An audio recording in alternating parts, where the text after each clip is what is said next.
इस बिल के खिलाफ तमाम जो विपक्षी पार्टियां, खासतौर पे जो इंडिया गठबंधन है, वो एकजुट है। फिर आप क्यों इसके समर्थन में हैं और इसके पीछे क्या वजह? नहीं, देखिए सीधी बात है। क्या है ये बिल?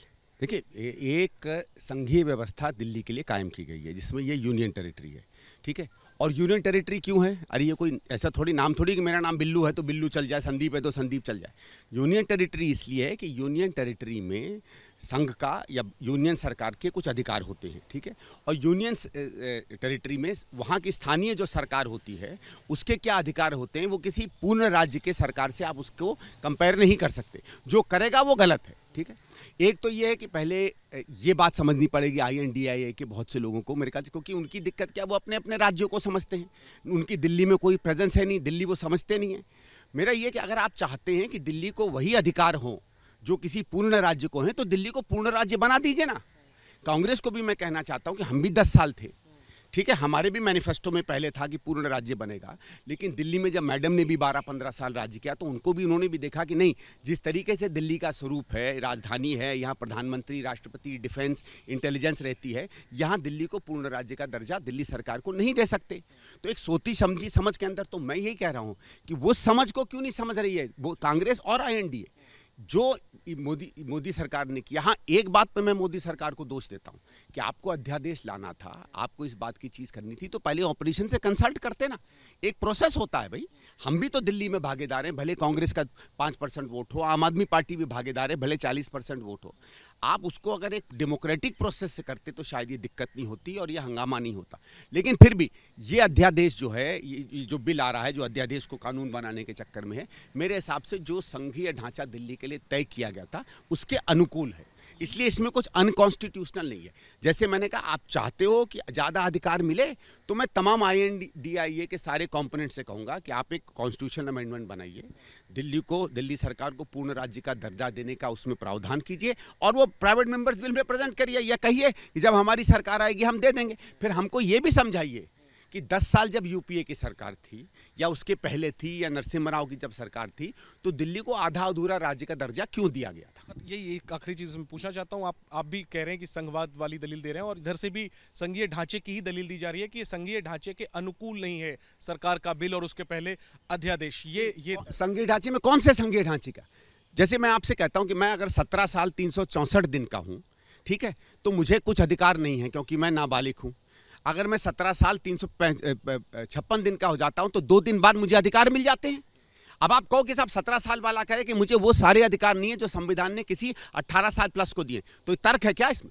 आप कानून चेंज करिए, आप कहिए कि 17 साल पर आप बालिग हो जाएंगे तो आपको वो अधिकार मिल जाएंगे। क्या लगता है क्यों फिर आपकी पार्टी और तमाम? नहीं, मेरी पार्टी, मेरा देखो सीधी बात है, अरविंद केजरीवाल इस मामले में झूठ का सौदागर और जादूगर है, ठीक है। मेरे हिसाब से उसने सामूहिक रूप से बेवकूफ़ बनाया पूरी INDIA को। देखिए INDIA में भी ऊपर में एक गठबंधन है। और पहले मैं ये भी कहूँ कि इस निर्णय का INDIA के गठबंधन और सीटों से कोई लेना देना नहीं है। ये एक मुद्दे के विषय पे लोग साथ आए और कई बार मुद्दों पे आप अपनी विपक्षी दल का भी समर्थन करते हैं। कई बार कांग्रेस का जब हमारा UPA का था तो BJP ने बहुत सी चीज़ों पे, कांग्रेस की बिलों पे हमारे लिए वोट किया।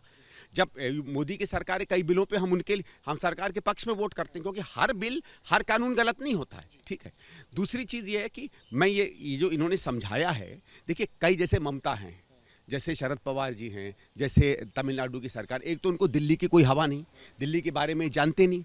दूसरा इनका ये है ना कि एक तरह से ये इनकी क्या भी हिस्ट्री रही, इनकी हिस्ट्री एंटी कांग्रेस हिस्ट्री रही है। तो ये भी चाहते हैं कि कहीं ना कहीं कांग्रेस गठबंधन में भी और जगहों पे कुछ ना कुछ कमज़ोर रहे, क्योंकि पिछले साल भर में जिस तगड़े रूप से कांग्रेस उभर कर आई है, भाई अगर हम अपनी ऑपरेशन में स्पेस बढ़ाते हैं और अगर राहुल गांधी, पहले तो उसने अपने आप को सबसे बड़ी विपक्ष के नेता के रूप में काम कर दिया है, और कांग्रेस अगर उससे ज़्यादा अब उन सब राज्यों में अपने कदम बढ़ाती है जिन राज्यों में हमारे गठबंधन के दल हैं, तो उनको फिर तकलीफ होगी। और एक ही पार्टी है इस समय जिसको एक तरीके से फिरौती मिली हुई है BJP से भी और दलों से कांग्रेस को कमज़ोर करने की, वो आम आदमी पार्टी है। तो इनका यह है कि यार इसको भी थोड़ा बहुत समर्थन करते रहो। अगर यही ममता जी का या यही NCP का या यही DMK का इतना प्यार होता दिल्ली के लोगों के प्रति, तो पूर्ण राज्य का दर्जा पहले ही दे दिया होता ना। आखिरी में सर, तो आप चाहते हैं ये बिल टेबल हो रहा है, ये बिल पास हो? मेरा ये कि ये तर्कसंगत है आज के हिसाब से। आज का जो संघीय ढांचा है, वो संघीय ढांचा दिल्ली के लिए अच्छा है या नहीं, वो अलग आर्ग्यूमेंट है। आप मुझसे पूछो क्या ज़्यादा पावर होना चाहिए कि संवैधानिक है, ये जो ढांचा बना है संविधान में भी अलग अलग राज्यों को अलग अलग ढांचे दिए हैं। भाई क्या चंडीगढ़ को वही अधिकार है जो दिल्ली को है? नहीं है ना। गोवा को वही अधिकार है जो दिल्ली को है, पौंडीचेरी को वही अधिकार है, दमन एंड दीव को वही अधिकार है, नहीं है ना।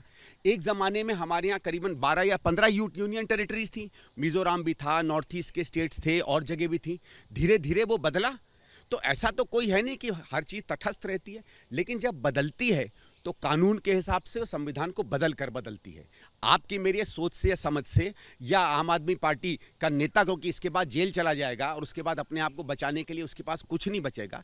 पहली चीज़, एक और चीज़ INDAI समझ ले कि केजरीवाल का ये हथकंडा केवल और केवल अपने आप को जेल जाने से बचाने के लिए है, क्योंकि वो जानते हैं कि अगर सर्विसेज इंडिपेंडेंट रहीं तो उसका जितना भी कानूनी जो है हथकंडा लगेगा वो उसके गले में डलेगा। ठीक है।